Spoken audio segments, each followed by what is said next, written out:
Hi everyone, అందరూ ఎలా ఉన్నారు? ఇంగ్లీష్ మీనింగ్ యూట్యూబ్ ఛానల్కి స్వాగతం, సుస్వాగతం. ఈరోజు మనం 20th సెషన్లో అయితే ఉన్నాము. ప్రీవియస్ క్లాసెస్లో నేను హ్యావ్ ఫార్మ్స్కి సంబంధించి అయితే దాదాపుగా 4 క్లాసులు అయితే చెప్పాను. సో కన్సాలిడేటెడ్ టేబుల్ కూడా నేను లాస్ట్ వీడియోలో చెప్పాను. ఎవరైతే లాస్ట్ వీడియో మిస్ అయ్యారో కింద డిస్క్రిప్షన్లో లింక్ అయితే ప్రొవైడ్ చేస్తాను, చూడండి. సో దాదాపుగా అన్ని సందర్భాల్లో కూడా వేరే సబ్జెక్ట్స్ ఉపయోగించి నేను హ్యావ్ ఫార్మ్స్ అయితే క్లియర్గా ఎక్స్ప్లెయిన్ చేశాను. ఇక ఇప్పుడు ఏంటంటే మనం నేర్చుకున్న హ్యావ్ ఫార్మ్స్ని డైలీ రెగ్యులర్గా మనం వివిధ సందర్భాల్లోని సో ఎవరైతే మన ముందున్న వ్యక్తులతో కానీ ఎవరైనా సరే అడిగేటప్పుడు మనం ఏ విధంగా తెలుగులో అడుగుతామో దానిని మనం ఇంగ్లీష్లోకి ఏ విధంగా మనం నేర్చుకున్న హ్యావ్ ఫార్మ్స్ యూస్ చేసి కన్వర్ట్ చేయాలో ఈ క్లాస్లో చూద్దాం. చాలా ఇంట్రెస్టింగ్ అయితే క్లాస్ ఉండబోతుంది.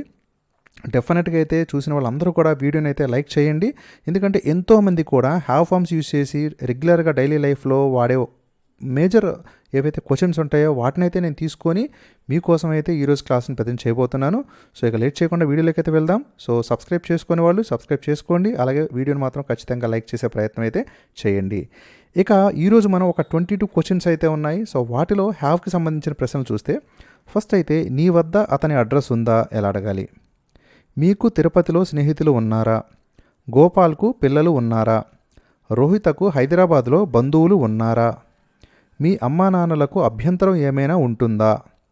నీకు ఆ వ్యాపారంలో ఏమైనా వాటా ఉండెనా. వచ్చే నెలలో నీ వద్ద డబ్బు ఉంటుందా. ఆమెకు భవిష్యత్తులో అతని వల్ల ఏమైనా సమస్యలు ఉంటాయా.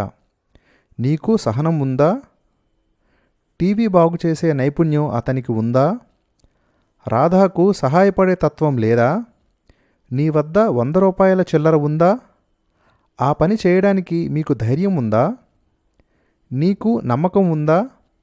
ఆమెకు బ్యాంకులో ఏమైనా డబ్బు ఉందా.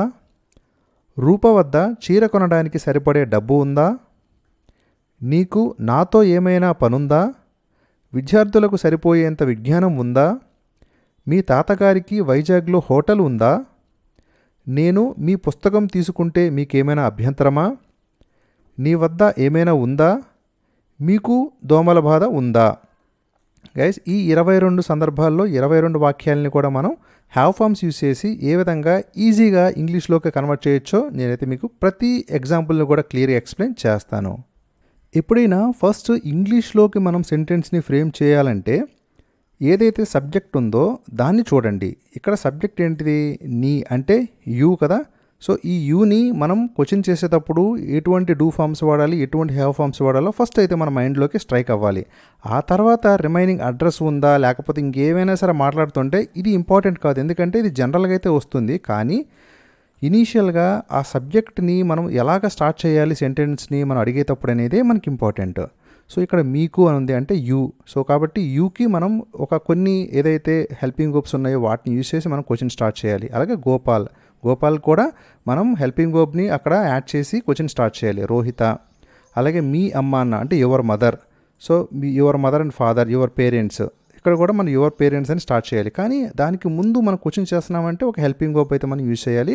అలాగే సో హ్యావ్ ఫార్మ్స్ ఏదైనా ఉంటే వాటిని కూడా మనం ఎక్కడ యూజ్ చేయాలో చెప్తాను. సేమ్ అన్ని సెంటెన్సెస్ కూడా చూడండి జాగ్రత్తగా మీరు.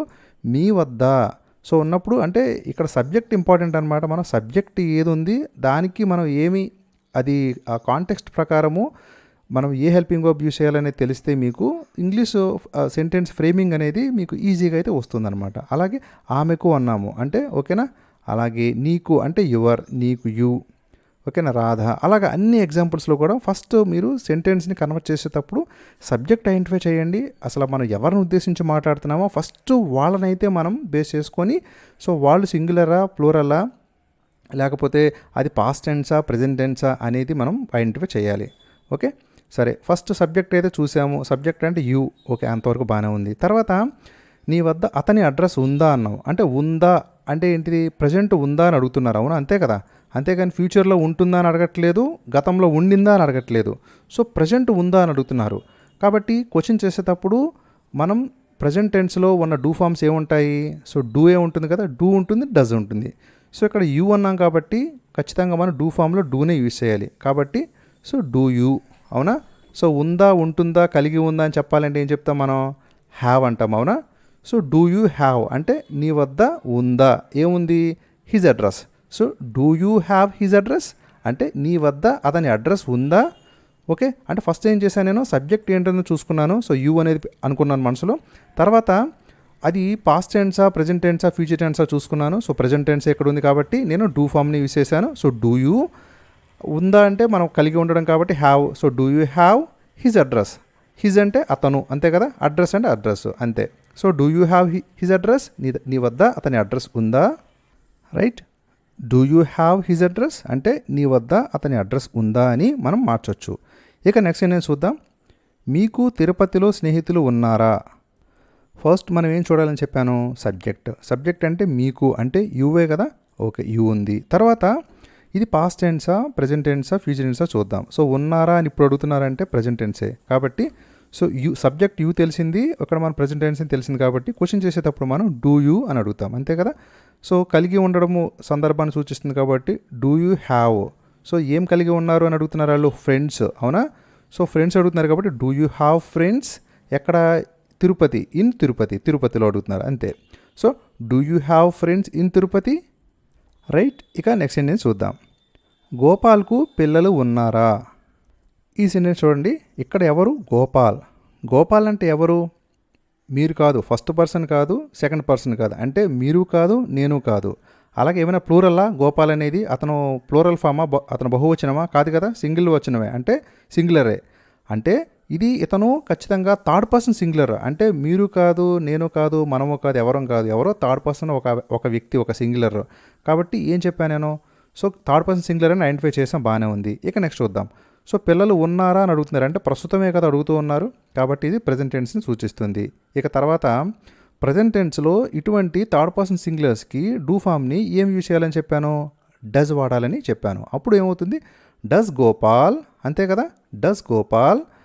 పిల్లలు ఉన్నారా అంటే have children, does Gopal have children అంతే కదా, అంటే గోపాల్కి పిల్లలు ఉన్నారా అని ఈజీగా మనం మార్చొచ్చు, రైట్.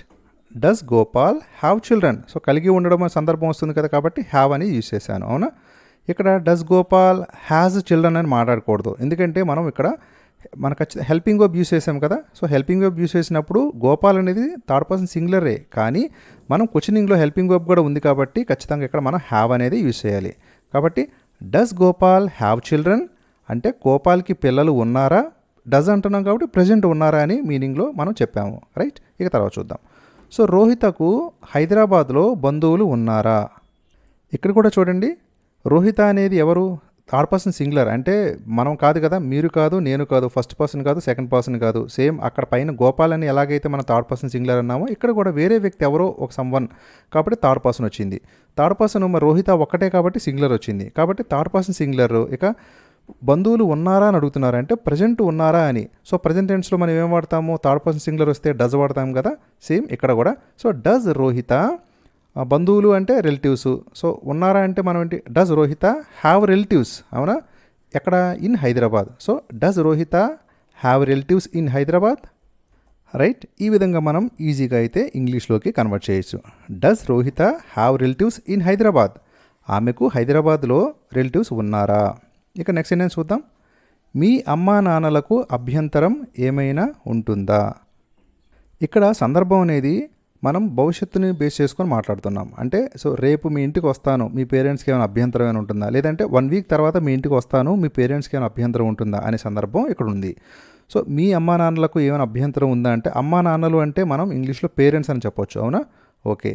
ఇంకా తర్వాత సో యువర్ పేరెంట్స్ అంతే కదా. ఇప్పుడు అభ్యంతరం ఏమైనా ఉంటుందా, అభ్యంతరం అంటే అబ్జెక్షన్ అంటారు అవునా, ఏమైనా ఉంటుందా. సో ఇక్కడ సబ్జెక్ట్ అనేది యువర్ పేరెంట్స్, మీ అమ్మా నాన్నలు వచ్చింది. సో ఇంకా మన టెన్స్ చూద్దాము. ఇది అంటే ఏ కాలాన్ని సూచిస్తుంది, భవిష్యత్తును సూచిస్తుంది కాబట్టి మనం ఏం వాడాలి, విల్ అనేది వాడతాము అంతే కదా. కాబట్టి విల్ యువర్ పేరెంట్స్ అంటే మీ అమ్మా నాన్నలకు, will your parents have any objection అంటే అంతే కదా, మీ అమ్మా నాన్నలకు ఏమైనా అభ్యంతరం ఉంటుందా, will your parents have any objection, right. So ఏ విధంగా మనం కన్వర్ట్ చేసామో మీకు ఈజీగా అర్థమైంది అనుకుంటున్నాను. విల్ అనేది ఎందుకు యూజ్ చేశాను, ఇది ఫ్యూచర్కి సంబంధించిన పదం కాబట్టి. ఎవర్ పేరెంట్స్ అనేది ఎందుకు యూజ్ చేశాను, ఇక్కడ మీ అమ్మా నాన్నలు అని మాట్లాడాను కాబట్టి. ఇక హ్యావ్ అనేది ఎందుకు యూజ్ చేశాను అంటే పేరెంట్స్ అనేది ప్లూరల్ ఫామే కదా కాబట్టి హ్యావ్ అనేది యూజ్ చేశాను. ఎనీ అబ్జెక్షన్ అంటే అభ్యంతరం ఏమైనా ఉందా. So will your parents have any objection అని వస్తుంది. ఇక నెక్స్ట్ ఏంటంటే చూద్దాం. నీకు ఆ వ్యాపారంలో ఏమైనా వాటా ఉండెనా. ఇక చూడండి, నీకు అన్నాం, నీకు అంటే యూ, ఓకే, మనం నీవు అని చెప్తాము. ఓకే, యూ అనేది వచ్చేసి సబ్జెక్ట్ వచ్చేసింది మనకి. సబ్జెక్ట్ వచ్చిన తర్వాత నెక్స్ట్ ఈ కంప్లీట్గా ఈ సెంటెన్స్ అనేది ఏ కాలాన్ని సూచిస్తుంది? ఇది భవిష్యత్తులోనా, గతంలోనా, ప్రజెంట్లోనా చూసుకోవాలి. సో మనకి ఉండెనా అని అంటున్నా, ఉండెనా అంటే గతంలో జరిగిన సందర్భాన్ని సూచిస్తాను.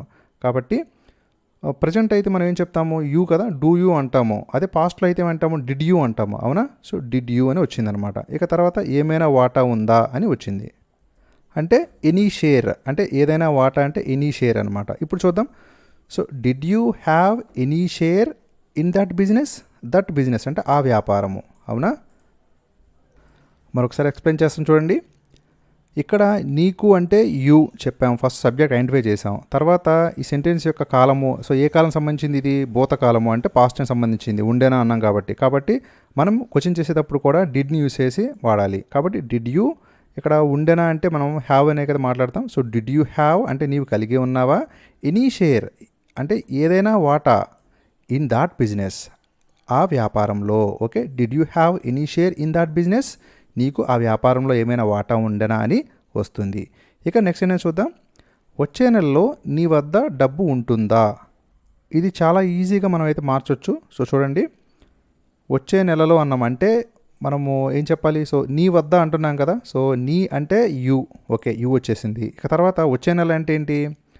మనకి ఫ్యూచర్ టెన్స్ కాబట్టి విల్ అనేది వాడతాము. సో విల్ యూ, ఇక్కడ హ్యావే కదా, అంటే ఉంటుందా అంటే హ్యావ్ అంటాం కదా. సో విల్ యూ హ్యావ్ ఏముంది? డబ్బు. విల్ యూ హ్యావ్ మనీ వచ్చే నెల, నెక్స్ట్ మంత్, అంతే. Will you have money next month, right? So అందరికి అర్థమైంది అనుకుంటున్నాను. సో ఫ్యూచర్లో ఉంది కాబట్టి మనం విల్ అనేది మాట్లాడాము, ఇక్కడ యూ కాబట్టి will you have money next month అంటే నెక్స్ట్ మంత్ నీ వద్ద డబ్బు ఉంటుందా? ఇక తర్వాత చూద్దాం. ఆమెకు భవిష్యత్తులో అతని వల్ల ఏమైనా సమస్యలు ఉంటాయా? సో ఎంత పెద్ద సెంటెన్స్ అయినా సరే మీరు అస్సలు ఏమి కంగారు పడాల్సిన అవసరం ఏమి లేదు. సో నేను చెప్పినట్టుగానే ఫస్ట్ అయితే మీరు సబ్జెక్ట్ ఐడెంటిఫై చేయండి. సబ్జెక్ట్ అనేది ఏంటి? ఇక్కడ ఆమెకు అంటే షీ ఉంది కదా, ఓకే, షీ ఉంది. భవిష్యత్తులో అన్నాం కాబట్టి ఖచ్చితంగా విల్ అనేది వాడాలి. సో విల్ షీ అనేది వచ్చేసింది. ఇక తర్వాత ఇంకా రిమైనింగ్ ఏవైతే థింగ్స్ ఉన్నాయో వాటిని చిన్నగా ఇంగ్లీష్లో కన్వర్ట్ చేసి ప్లేస్ చేసేసేయండి. అప్పుడు ఏమవుతుంది? Will she have any problems with him అంటే విల్ షీ హ్యావ్ అంటే భవిష్యత్తులో కాబట్టి విల్. సో షీ హ్యావ్ ఏమైనా సమస్యలా అంటే ఎనీ ప్రాబ్లమ్స్ అతని వల్ల విత్ హిమ్, భవిష్యత్తులో అని మాట్లాడటానికి ఇన్ ఫ్యూచర్ అని కూడా అనొచ్చు. So will she have any problems with him అంటే ఆమెకు అతని వల్ల ఏమైనా సమస్యలు ఉన్నాయా, రైట్? మరలా చూడండి, ఫ్యూచర్ కాబట్టి విల్ వాడాను. సో ఇక్కడ షీ, ఆమె అన్న కాబట్టి షీ వాడాము. సో విల్ షీ, ఇక్కడ హ్యావ్ అంటే కలిగి ఉండడం. Will she have any problems ఏమైనా సమస్యలు. Will she have any problems ఎవరి వల్ల? అతని వల్ల. సో విత్ హిమ్ అతని వల్ల. భవిష్యత్తులో ఉన్నాం కాబట్టి ఇక్కడ మనం ఇన్ ఫ్యూచర్ అని కూడా యాడ్ చేయొచ్చు, ఇన్ ఫ్యూచర్, రైట్? సో ఈ విధంగా మనం అయితే ఇంగ్లీష్లోకి ఈజీగా కన్వర్ట్ చేయొచ్చు. ఇక నెక్స్ట్ ఏంటో చూద్దాం. నీకు సహనం ఉందా అని మాట్లాడాము, అవునా? నీకు అంటే యూ. సో ఉందా అని మాట్లాడుతున్నామంటే ప్రజెంట్ ఇప్పుడు ఉందానే కదా మాట్లాడుతున్నారు కాబట్టి మనం ఏం హెల్పింగ్ వర్బ్ వాడాలి? డూ వాడాలి. So do you have patience, do you have patience అని అంటారు. లేదు మనం బ్రిటిష్ ఇంగ్లీష్లో మాట్లాడాలంటే హ్యావ్ యూ పేషెన్స్ అని కూడా మాట్లాడొచ్చు, రైట్? నీకు సహనం ఉందా, డూ యూ హ్యావ్ పేషెన్స్. లేకపోతే బ్రిటిష్ ఇంగ్లీష్లో ఇక్కడ ఏంటంటే డూ వాడకుండా వాళ్ళు డైరెక్ట్గా హ్యావ్ అనేది ముందు పెడతారండి. అప్పుడు హ్యావ్ యూ పేషెన్స్ అని కూడా అడుగుతారు. ఇది బ్రిటిష్ ఇంగ్లీష్లో వాడుక భాషలో అయితే ఉంది. ఇక నెక్స్ట్ ఏంటని చూద్దాం. హ్యావ్ యూ పేషెన్స్ అంటే నీకు పేషెన్స్ ఉందా, నీకు సహనం ఉందా. లేదంటే నీకు ఫ్రెండ్స్ ఉన్నారని మాట్లాడడానికి బ్రిటిష్ ఇంగ్లీష్లో హ్యావ్ యూ ఫ్రెండ్స్ అంటారు, అంటే నీకు ఫ్రెండ్స్ ఉన్నారా. లేకపోతే హ్యావ్ యూ గాట్ ఫ్రెండ్స్ అంటే నీకు ఫ్రెండ్స్ ఉన్నారా అని. సో ఇట్లాగా బ్రిటిష్ ఇంగ్లీష్లో ఈ హెల్పింగ్ వర్బ్ని ముందు అంటే డూ ఫార్మ్స్ వాడకుండా వాళ్ళు హెల్పింగ్ వర్బ్ని ముందు పెట్టి వాళ్ళైతే యూజ్ చేస్తూ ఉంటారు. ఇక టీవీ బాగు చేసే నైపుణ్యం అతనికి ఉందా. ఇక్కడ కూడా చూడండి, అతనికి అంటున్నాం కదా, అతనికి అంటే ఇది third person singular. So question చేసేటప్పుడు మనం ఏం పెట్టాలని చెప్పాను? ఫస్ట్ డస్ అనేది యూజ్ చేయాలని చెప్పాను. ఓకే, డస్ అనేది మాట్లాడిన తర్వాత హీ కదా అతను, కాబట్టి డస్ హీ. తర్వాత డస్ మాట్లాడాం కాబట్టి కలిగి ఉండడం సంబంధించి మనకి ఏమొస్తుంది? హ్యావ్ అనేది వస్తుంది. సో డస్ హీ హ్యావ్, ఇక్కడ ఏముంది? నైపుణ్యం అన్నాము అంటే స్కిల్, కాబట్టి డస్ హీ హ్యావ్ స్కిల్. ఏం స్కిల్? దేనికి? టు రిపేర్ టీవీ, అంతే కదా. సో టు రిపేర్ టీవీ అంటే టీవీ బాగు చేసే, టు రిపేర్ టీవీ, రైట్? అంతే కదా. సో ఈ విధంగా మనం మాట్లాడొచ్చు. బ్రిటిష్ ఇంగ్లీష్లో ఏమంటారంటే ఇక్కడ ఏం చెప్పాను నేను, సో ఏదైతే హ్యావ్ ఉందో దీన్ని వాళ్ళు ముందు యాడ్ చేసి వాళ్ళు ఈజీగా కూడా క్వశ్చన్ చేస్తారు ఇంగ్లీష్లో. వాళ్ళు ఎలా మాట్లాడతారు, ఫస్ట్ ఏం చెప్పాను నేను, హెల్పింగ్ వర్బ్ని వాళ్ళు ముందు ప్లేస్ చేస్తారని చెప్పాను కదా. అక్కడ మనకి థర్డ్ పర్సన్ సింగులర్ అంటే హెల్పింగ్ వర్బ్ యూస్ చేయకుండా ఉంటే కనుక అప్పుడు ఏమొస్తుంది మనకు ఖచ్చితంగా హ్యాజే వస్తుంది. కాబట్టి has he skill to repair TV అంటే అతనికి టీవీ బాగు చేసే నైపుణ్యం ఉందా అని అడుగుతారు. ఓకే, ఇది బ్రిటిష్ ఇంగ్లీష్ కింద వస్తుందండి. సో మనం ఏదైతే యూస్ చేస్తున్నామో జనరల్గా ఇదంతా కూడా మనకి అమెరికన్ ఇంగ్లీష్ కింద వస్తుందన్నమాట. సో మోస్ట్లీ మనం నేర్చుకున్నవన్నీ లెసన్స్ కూడా అమెరికన్ ఇంగ్లీష్లోనే ఉంటాయి, కానీ ఏదైనా సరే కరెక్ట్గానే ఉంటుంది. ఓకే, సో ఆ రీజన్ బట్టి సో వాళ్ళైతే కొన్ని కంపాటబిలిటీ కోసం చెప్పి కొన్ని అయితే మార్చుకున్నారు. సో అదైనా సరే రాంగ్ అయితే అవ్వదు. ఇక తర్వాత రాధాకు సహాయపడే తత్వం లేదా. ఇక్కడ సబ్జెక్ట్ ఐడెంటిఫై చేయండి. సబ్జెక్ట్ ఏంటిది, రాధ. సో రాధ అంటే మనకి థర్డ్ పర్సన్ సింగులరే కదా. సో ఓకే, తర్వాత ఇది కంప్లీట్గా మనకి ఇప్పుడు ప్రజెంట్ సిచ్యువేషనే అడుగుతూ ఉంది కాబట్టి మనం ప్రజెంట్లోనే ఏదైనా హెల్పింగ్ వర్బ్ని మనం ముందు యాడ్ చేసి రాధాని ప్లేస్ చేయాలి. సో కాబట్టి థర్డ్ పర్సన్ సింగులర్కి మనం ఏం యూస్ చేస్తాము, డస్ యూస్ చేస్తాము. ఓకే, అంతవరకు బాగానే ఉంది. తర్వాత లేదా అంటున్నాము. లేదా అంటే నెగిటివ్లో క్వశ్చన్ చేస్తున్నాం కదా, కాబట్టి డస్కి మనం నాట్ని కూడా యాడ్ చేయొచ్చు కదా. So does not. తర్వాత ఇక్కడ ఏంటిది, రాధా కదా. So does not Radha. తర్వాత సహాయపడే తత్వం లేదా కలిగి ఉండడం గురించి ఏం చెప్తాము, డజంట్ రాధా హ్యావ్. సహాయపడే తత్వం అంటే హెల్పింగ్ నేచర్, కాబట్టి doesn't Radha have helping nature, అంతే కదా. సో ఈ విధంగా మనం ఈజీగా అయితే ఇంగ్లీష్లోకి కన్వర్ట్ చేయొచ్చు. అదే మనం బ్రిటిష్ ఇంగ్లీష్లో మాట్లాడాలంటే వాళ్ళు డజ్ అని తీసేస్తారండి. డస్ తీసేసి ఇక్కడ హ్యావ్ ఫామ్ అనేది ముందు పెడతారు. అప్పుడు ఏమవుతుంది, so hasn't Radha helping nature అంటే ఇక్కడ హ్యాజ్ అనేది హ్యావ్ ఫామ్ అనేది హెల్పింగ్ వర్బ్ అయినప్పుడు హ్యాజ్గా మారుతుంది. కాబట్టి హ్యాజంట్ రాధా హెల్పింగ్ నేచర్ అని అడుగుతారు. కానీ మనం అయితే మాత్రం మనం అమెరికన్ ఇంగ్లీష్ మోడల్ నేర్చుకుంటాం కాబట్టి డజ్ నాట్ రాధా లేదంటే doesn't Radha have helping nature.